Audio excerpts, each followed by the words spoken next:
तो भाई लोग, क्या आप लोग जानते हो कि समय क्या होता है? कोई दिन और रात को समय कहता है तो कोई कहते हैं कि दिन के 24 घंटे का चक्र ही समय है। और अगर टाइम का डेफिनेशन किसी से पूछे तो वो कहते हैं कि टाइम एक टूल है जिससे कि पास्ट, प्रेजेंट और फ्यूचर को एक लीनियर सीक्वेंस में सजा कर रखने के लिए यूज करते हैं। Time gives legitimacy to its existence. Time is the only true unit of measure. It gives proof to the existence of matter. Without time, we don't exist.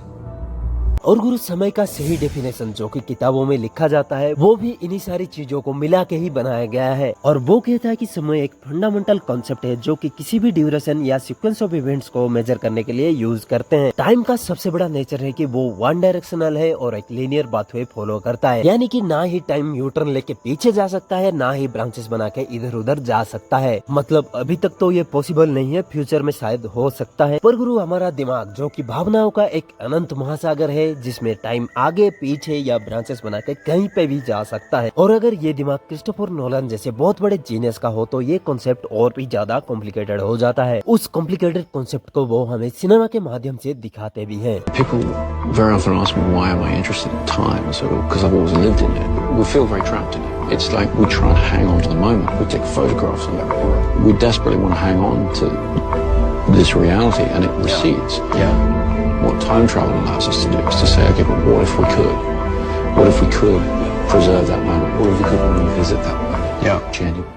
Christopher Nolan और time का बहुत ही गहरा रिश्ता है जो कि हम उनके मूवीज में भी देख सकते हैं। वैसे तो उन्होंने 12 मूवीज बनाया है और हर मूवीज में टाइम का अलग अलग सिग्निफिकेंस होता है। जैसे टेनेट मूवी में इन्वर्जन था जिसमें टाइम आपके लिए रिवर्स में चलता है, तो वही उस मूवी में टाइम ट्रेवल का रास्ता था। टाइम ट्रेवल करके सब अपने एग्जिस्टेंस को बचाने की कोशिश कर रहे थे ताकि पास्ट, प्रेजेंट और फ्यूचर में होने वाली घटनाओं का संतुलन बना रहे। डार्क नाइट में जोकर 2 लोगों को किडनैप करके एक टाइमर लगा देता है और बैटमैन को ऑप्शन देता है कि किसी एक को ही बचा सकता है। या फिर वो शिप वाला सीन ले लो जहाँ पे एक शिप में अच्छे लोग और दूसरे शिप में बुरे लोग होते हैं और दोनों को एक दूसरे के शिप में लगे हुए बॉम्ब के रिमोट दे देता है। डिसाइड करने को कहता है कि कौन आगे मरेगा। इन सब सिचुएशन में टाइम का अर्जेंसी बिल्ड करके हमें डिसीजन मेकिंग और इम्पोर्टेंस ऑफ ह्यूमन बीइंग को बहुत ही अच्छी तरीके से समझाया है क्रिस्टोफर नोलन ने। पर गुरु, नोलन की इन सारी मूवीज में से मेरा फेवरेट मूवी है इंटरस्टेलर। इस मूवी में हमें टाइम डायलेशन के माध्यम से टाइम का इम्पोर्टेंस के साथ साथ प्यार और परिवार का इम्पोर्टेंस बहुत ही खूबसूरती से दिखाया गया है। मूवी के हिसाब से टाइम डायलेशन का मतलब है कि जहाँ पे अर्थ के मुकाबले ज्यादा ग्रेविटेशनल फोर्स होगा वहाँ पे अर्थ के मुकाबले टाइम स्लो मूव करेगा। इसे हम मूवी से ही एक एग्जांपल लेके समझ सकते हैं। मूवी में गार्गंटुआ नाम का एक ब्लैक होल होता है जिसका ग्रेविटेशनल फोर्स इतना ज्यादा स्ट्रॉन्ग होता है कि उस ब्लैक होल के बहुत ही करीब एक प्लैनेट रहता है, मिलर्स प्लैनेट। मिलर्स प्लैनेट पे 1 घंटा हमारे अर्थ के 7 साल के बराबर होता है।